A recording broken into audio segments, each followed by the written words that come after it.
The new normal may mean big changes at the institution that controls America's money. That, of course, is the Fed. Our latest survey from December at CNBC shows more than 30% of Americans have little or no confidence in Ben Bernanke's Federal Reserve. So are major changes in store for the Fed, changes that will affect how all of us live our lives, literally. Texas Congressman Ron Paul is fighting for congressional oversight of the Fed. David Wessel is author of In Fed We Trust, Ben Bernanke's War on the Great Panic. And, of course, he's the economics editor for the Wall Street Journal. Representative Paul.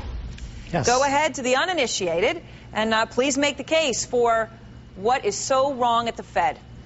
Well, first off, the Fed was created in an unconstitutional method. You're supposed to have authority somewhere to establish a central bank. And second, it's only an economic mischief that the Fed creates. They created bubbles in the 20s and depressions in the 30s. The business cycle is all dependent on the Federal Reserve creating bubbles, and then the bubble has to correct itself. It's based on the theory that there should be central economic planning. I happen to believe in the free market. It amazes me listening to business stations how easily they just accept this notion that economic planning is okay and the Fed is in charge of it. They just manipulate interest rates. Oh, they're going to raise the interest rates 0.25%.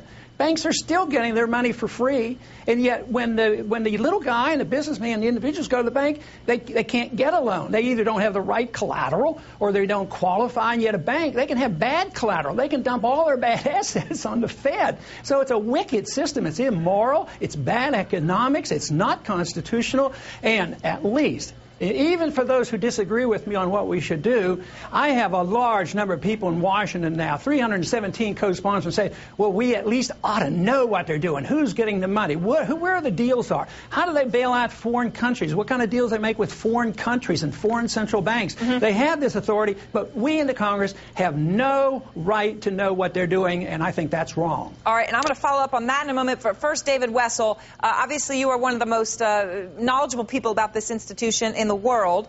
What do you think about Ron Paul's point? I mean, is the Fed, despite all of these minutes that come out after every meeting where they supposedly tell us what went on, is it still a black box institution, as evidenced by what happened last night? They had a recent meeting and didn't do anything, and then they came out and surprised us last night with a rate hike. Well, Congressman Paul has a very strong point of view, and he's written a pretty interesting book called End the Fed, so you know where he wants to end up. We know where he stands, yes. I think that the Fed has traditionally been too secretive for its own good. Every time somebody asks them for information, they say, we can't give it to you because it will harm the economy. Then a couple years later, they let the information out, and the economy doesn't come to an end. I think the Fed does provide more information than Mr. Paul suggests. And frankly, I don't see how anybody was surprised by the discount rate move. You're absolutely right, they were. Ben Bernanke said he was going to do it. We had the minutes of the meeting on Wednesday and said they were going to do it. And then on Thursday, a whole bunch of people who apparently don't read the Wall Street Journal or listen to CNBC said they're surprised. The question is, why weren't they listening? But why didn't they do it at a scheduled meeting? See, that is a fair question, isn't it? I mean, sure that everyone knows they're going to do it at some point, but they like to keep us in the dark as to when. Why is that helpful if it was so telegraphed? I don't know why they didn't do it at a scheduled meeting, but frankly, I don't think that that's really a big deal. I think the big deal, and the thing that Mr. Paul is saying, and which gets a lot of credibility with people, is we have set up in this country, like in every capitalist democracy, an independent central bank that is not controlled by the elected leadership. And most of the elected leadership thinks that if they set interest rates, the economy would be worse. And as a result, there's kind of anti-democratic, mysterious thing off to the side. And that was okay when the economy was great. It doesn't look very good when we go through the worst crisis since the Great Depression. So they have become a lightning rod for everybody's anger, everybody's sense that Wall Street got bailed out and Main Street didn't. Ron Paul, can I answer that? Yeah, go ahead. Can I answer that? Because I don't think it was intentional, but it was intended to discredit what I'm saying. But I don't want Congress to set the interest rates. I want the market to set interest rates. I want the market rate of our CDs so the people who save, I used to think, savings was a good idea. People who are frugal and take care of themselves. But today they get 1 or 2% on their CDs. The market rate might be 8%. So I don't want the Congress to set the rates. And that's a lot of difference than me saying, well, Congress would know. I mean, it would be a disaster. I don't like economic intervention, and we don't have capitalism. We have economic interventionism. We have crony capitalism, but we do not have free markets at all. let me ask you your point of view, Ron Paul, on what David Wessel said when he said, I don't think it's a big deal that they did this intermeeting. And I know people will make the argument it's not really a rate hike, and they're trying to say it doesn't matter, and that's why they did it. But isn't what they did last night evidence of what you are concerned about in terms of the lack of transparency? Sure it is. To me, that's rather minor compared to what I'm interested in. I want to find out all the details about why a company like Goldman Sachs can come out pretty well, and Lehman Brothers don't come out so well. So, and I want to know what they do internationally as well. I mean, like, for instance, I'd like to ask Bernanke next week whether or not we were in the discussions to bail out Greece.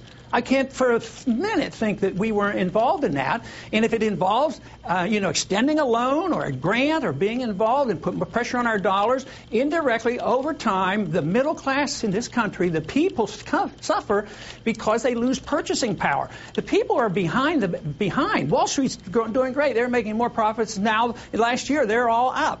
But the average person is not as well off as they were 10 years ago. Right. And this is because we believe we can bail out everybody. Okay. I think the system is very politicized because Congress runs up the debt and they know the Fed will be there. They'll monetize the debt or the interest rates will skyrocket. One quick final point I wanted to ask each of you to react to. Mohamed El-Arian's biggest concern now, it was not as big as a year ago, but it is now, is the Fed losing independence, which would be your dream coming true, Mr. Paul. He says he's concerned if they lose their independence that all of a sudden something unforeseen, unexpected happens, and the Fed can't go and act because it's got to go get approval, I guess, from the GAO under your plan. What's your response to that? No, that's completely wrong. I have no oversight for 6 months. There's no interference in the FOMC. Under these conditions, nothing would change other than the fact that they would know that one day, not in the too distant future, we'll know what they're doing. So that's an absolute misinterpretation of what I'm talking about. Final word, David Wessel, to Mohamed's question. I think that there's a risk, not necessarily because of Ron Paul, that the Fed will not have as much freedom